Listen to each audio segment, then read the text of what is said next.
우리에게 주시는 하나님의 말씀은 시편 34편 1절에서 22절 말씀입니다. 내가 여호와를 항상 송축하며 내 입술을 항상 주를 찬양하리로다. 내 영혼이 여호와를 자랑하리니 공고한 자들이 이를 듣고 기뻐하리로다. 나와 함께 여호와를 광대하시다 하며 함께 그의 이름을 높이세. 내가 여호와께 간구하매 내게 응답하시고 내 모든 두려움에서 나를 건지셨도다. 그들이 주를 앙망하고 광채를 내었으니 그들의 얼굴은 부끄럽지 아니하리로다. 이 공고한 자가 부르짖음에 여호와께서 들으시고 그의 모든 환난에서 구원하셨도다.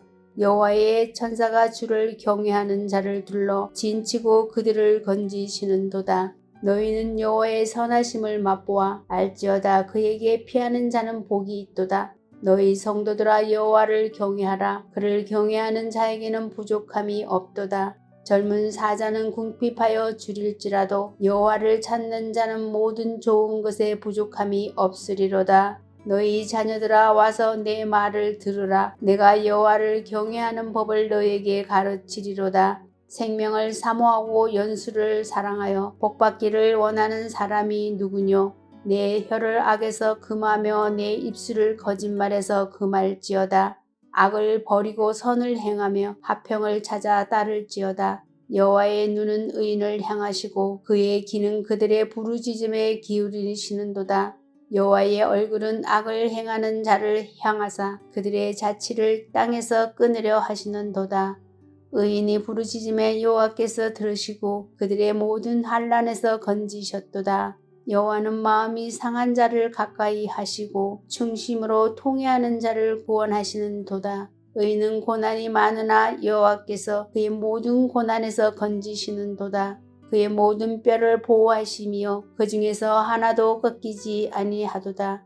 악이 악인을 죽일 것이라. 의인을 미워하는 자는 벌을 받으리로다. 여호와께서 그의 종들의 영혼을 속량하시나니 그에게 피하는 자는 다 벌을 받지 아니하리로다. 아멘. 사랑하는 성문가족 여러분, 간밤에도 평안히 쉬셨지요? 오늘 하루도 주님과 함께 동행하는 복된 날 되시기를 바랍니다. 시편 34편의 중심 구절은 8절입니다. 너희는 여호와의 선하심을 맛보아 알지어다. 그에게 피하는 자는 복이 있도다. 여호와에게로 피하는 자가 복이 있다고 했습니다. 세상으로 피하는 것이 아니라 사람들에게로 피하는 것이 아니라 여호와 하나님에게로 피해야 합니다.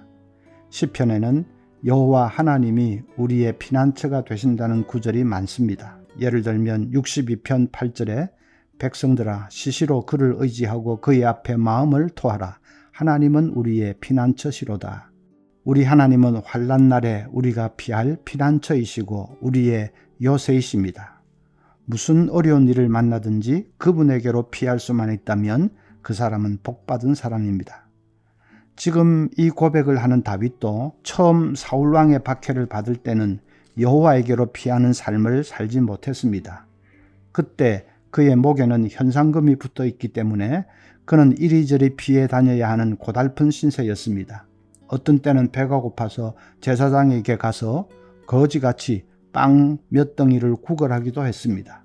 어떤 때는 사람들이 자기를 포위하니까 미친 사람 신용을 하면서 겨우 그 자리를 빠져나오기도 했습니다. 하루하루가 비참하고 고달픈 도망자의 신세였습니다. 그 모든 것이 자기가 무엇을 잘못해서 당하는 일이라면 모르겠지만은 아무 이유도 없이 단지 사울의 미움을 받아 그 지경이 되었으니 아마 그의 마음은 너무나 괴롭고 답답했을 것입니다.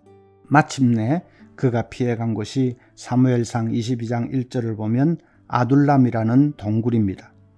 그런데 놀라운 것은 다윗이 얼마 후에 동굴을 빠져나올 때는 사람이 완전히 달라져 버렸다는 사실입니다. 전에는 두려움이 가득하던 사람이 동굴을 떠날 때는 아주 씩씩하고 담대한 사람으로 변해 있었습니다. 전에는 걱정 근심이 가득하던 사람이 이제는 얼굴이 활짝 피어서 입에는 기쁨의 찬송마저 흘러나오는 사람으로 변해 있었습니다. 동굴 속에서 대체 무슨 일이 있었기에 사람이 그렇게 변했을까요? 해답이 시편 57편 7절에 나타나 있습니다. 하나님이여 내 마음이 확정되었고 내 마음이 확정되었사오니 내가 노래하고 내가 찬송하리다. 확정되었다라는 말은 원어로 나콘인데 나콘은 고정되었다라는 뜻입니다. 내 마음이 하나님을 향하여 고정되었습니다 하는 뜻입니다.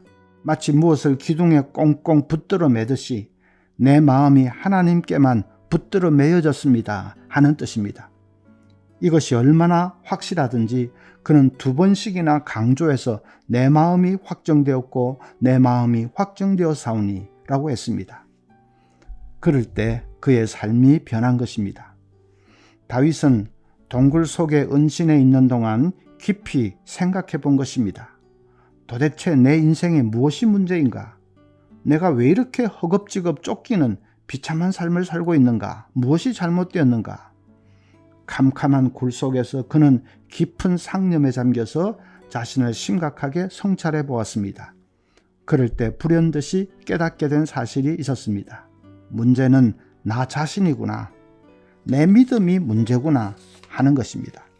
전에는 사울왕이 문제라고 생각했습니다. 사울 주위에 붙어있는 간신배들이 문제라고 생각했습니다. 그런데 아둘람 동굴 속에서 깨달은 것은 그런 것이 문제가 아니다. 쫓겨다니는 이것 때문에 내가 불행한 것이 아니다. 진짜 문제는 바로 나다. 늘 흔들리는 내 믿음이 문제다. 그것을 깨달았습니다.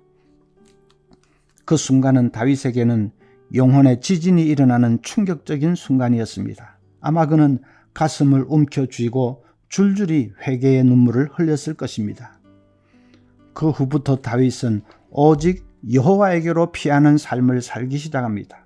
무슨 일을 만나든지 어떤 시련과 환난을 당하든지 사람 의지하지 않고 오직 하나님만 바라보고 하나님만 의지하는 삶을 살기 시작합니다. 그래서 오늘 본문 8절에 너희는 여호와의 선하심을 맛보아 알지어다. 그에게 피하는 자는 복이 있도다 라고 선언하는 것입니다. 이 말씀은 그의 뼛속 깊은 곳에서부터 우러나오는 영혼의 고백입니다. 여호와에게 피하는 자의 구체적인 모습은 어떠할까요? 첫째는 여호와 하나님께 부르짖고 기도하는 것입니다. 4절에 내가 여호와께 간구하매 내게 응답하시고 내 모든 두려움에서 나를 건지셨도다 라고 했습니다. 6절에도 이 곤고한 자가 부르짖음에 여호와께서 들으시고 그의 모든 환난에서 구원하셨도다.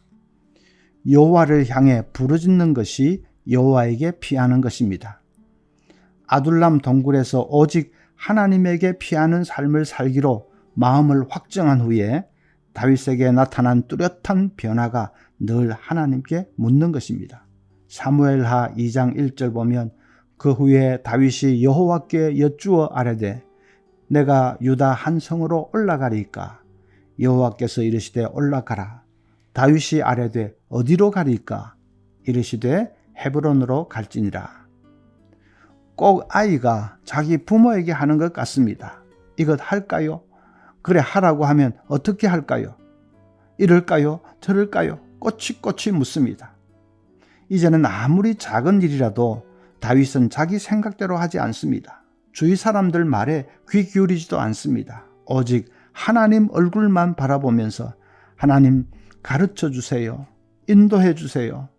늘 부르짖고 기도합니다. 그것이 여호와에게 피하는 것입니다. 여러분, 우리도 늘 부르짖고 기도하는 삶 살 수 있기를 바랍니다. 기도는 최후의 수단이 아닙니다. 이것도 해보고 저것도 해보고 인간적인 방법 다 해보고 그래도 안 되면 기도라도 해볼까? 그렇게 최후의 수단이 되면 안 됩니다. 기도는 유일한 수단이 되어야 합니다. 처음도 기도, 마지막도 기도, 기도 외에는 없는 기도가 유일한 수단이 되어야 합니다. 그러면 하나님이 반드시 역사해 주십니다. 8절에 너희는 여호와의 선하심을 맛보아 알지어다 라고 했습니다. 부르짖어 기도하는 자는 여호와의 선하심을 맛보게 된다는 말입니다. 여러분, 하나님을 교리적으로만 알아서는 안 됩니다. 머릿속으로만 알아서는 안 됩니다. 하나님을 체험해야 합니다. 어떻게 해요? 부르짖을 때, 여호와에게로 피할 때, 그때 하나님의 선하심을 맛볼 수 있습니다. 체험할 수 있습니다. 또 한 가지 여호와에게 피하는 사람의 삶의 구체적인 모습은 악을 버리고 선을 행하는 것입니다. 14절에 악을 버리고 선을 행하며 화평을 찾아 따를지어다 라고 했습니다.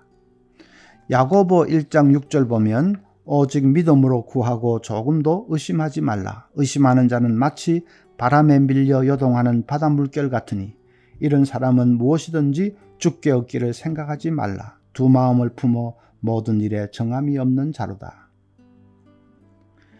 여호와에게로 피하지 않는 사람이 그렇습니다. 바닷물결이 이리 갔다 저리 갔다 하듯이 여호와에게 피하지 않는 사람은 늘 그렇게 흔들립니다. 어떤 때는 믿는 것 같다가도 어떤 때는 의심합니다. 어떤 때는 말씀 따라가는 것 같다가도 어떤 때는 세상 길로 갑니다. 늘 두 마음을 품고 이랬다 저랬다 양다리 걸치기를 합니다. 아둘람 동굴 이전에 다윗이 그랬습니다. 사무엘상 21장 보면 다윗은 제사장에게 피신하면서 거짓말을 합니다. 사울 왕이 내게 비밀 지령을 내려서 내가 지금 은밀하게 여기 왔습니다 라고 거짓말을 합니다. 또 제사장에게 골리앗의 칼을 달라고 요청도 합니다. 어떻게 하든지 내가 무장해서 자기 힘으로 위기를 모면해 보겠다는 것이죠. 그래도 안 되니까 나중에는 블레셋 사람의 땅으로 정치적 망명을 합니다. 풀신 세상과 타협하는 것이죠. 다윗이 하나님을 안 믿는 것이 아닙니다. 믿기는 믿는데 세상과 적당히 타협도 하고 세상 방법대로 거짓도 동원하고 무력도 동원합니다. 그런데 다윗이 아둘람 동굴에서 오직 여호와에게 피하는 삶을 살기로 마음을 확정한 후에는 완전히 달라졌습니다. 더 이상 두 길을 보면서 흔들리지 않습니다. 무슨 일을 만나든지 오직 하나님이 원하시는 의의 길만을 가겠습니다 하는 것이 확고합니다. 그럴 때 하나님이 그의 삶을 책임지고 인도해 주셨습니다. 하나님이 이스라엘 모든 양무리를 다윗의 손에 맡긴 것은 그가 의와 공평의 길에서 흔들리지 않는 것을 보셨기 때문입니다. 사랑하는 서문가족 여러분, 오늘 아침에 여호와에게 피하는 자는 복이 있도다 라고 한 말씀을 꼭 기억하시기를 바랍니다. 오늘 아침 기도할 제목은 하나님, 당신만이 나의 피난처이십니다. 날마다 당신에게로 피하는 삶을 살게 하소서. 그렇게 기도합시다. 또 한 가지는 내일 수능일에 서문의 자녀들이 시험 잘 치를 수 있도록 하나님이 좋은 길로 인도해 주시도록 기도합시다. 그리고 자유롭게 기도하겠습니다.